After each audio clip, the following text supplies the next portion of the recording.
खास करून म्हणजे प्रकाश आंबेडकरांनी गेल्या वेळेस 7% मतं ऑलमोस्ट त्यांनी घेतली होती.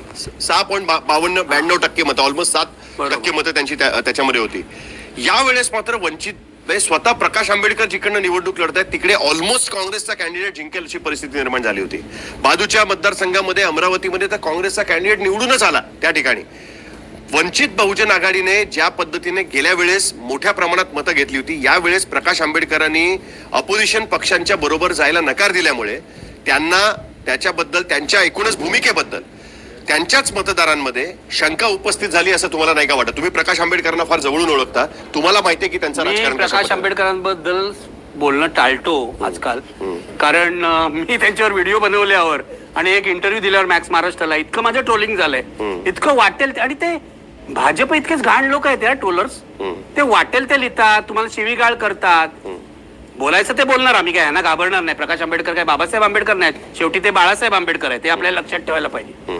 आणि प्रकाश आंबेडकरांचं सर्व राजकारण, हे मी पूर्वी सांगितले, आज तुला सांगतो, हे ब्लॅकमेलिंगचं आहे. 95 साली त्यांचं बहुजन जे होतं, काय भारिप बहुजन महासंघ, हे ऐनवेळी कसं गुंडाळलं तुला आठवत असेल. तेव्हा निळू फुलेंनी त्यांचा प्रचार केला होता, इतकं वातावरण तयार झालं होतं. मखराम पवार वगैरे निवडून आले होते. पण ऐन वेळेला प्रकाश आंबेडकर म्हणे ऍक्सिडेंट झाला, ते हॉस्पिटलमध्ये गेले, तेव्हा प्रमोद महाजन होते, हे पण मी तुला मुद्दामून सांगतोय. आणि ऐन वेळेला यांचं पुश झालं सगळं. प्रकाश आंबेडकर नेहमीच हे करतात, ते त्यांच्या फायद्याचं राजकारण करतात. त्यांना बी टीम म्हटलं मागच्या वेळेला, मी आता म्हणतो प्रकाश आंबेडकर ही बीजेपीची CD टीम आहे. याचं कारण यावेळेला दलितांवरचा विश्वास, दलितांचा विश्वासही त्यांच्यावरचा उडाला. आणि दलितांनी सुद्धा उद्धव ठाकरेंना मतं दिली, काँग्रेसला मतं दिली, महाविकास आघाडीला मतं दिली.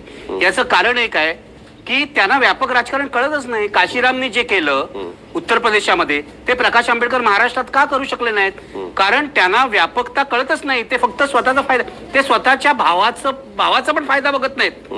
त्यांचा पण कसं यावेळेला अडचण झाली आणि नंतर ते पुन्हा आले, नंतर काय माघार घेतल्यानंतर स्वार्थी, ढोंगी आणि ब्लॅकमेलर राजकारणी आहेत असं माझं मत आहे. आता मला कोणी ट्रोलिंग करू दे, पण हे प्रकाश आंबेडकरांकडे आंबेडकरांचा कौटुंबिक वारसा आहे, आमच्याकडे वैचारिक वारसा आहे ना.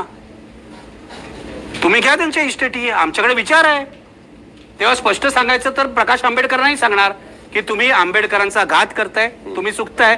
आणि हे मला असं वाटतं आपल्या आधी जनतेला कळलं, म्हणून जनता काँग्रेसला आणि महाविकास आघाडीला आणि उद्धव ठाकरेंना मतं देऊ लागली.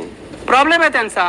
असंच ते वागत राहिले ना तर बहुजन विकास आघाडी, काय बहुजन विकास नाही, काय ते भारिप बहुजन महासंघ जसं संपलं तसं आता वंचित सुद्धा संपवेल. नाही, त्यावेळेला 95 साली जो होता भारिप बहुजन महासंघ, तो संपला एक दिवस, तसं वंचित बहुजन पण संपेल एक दिवस.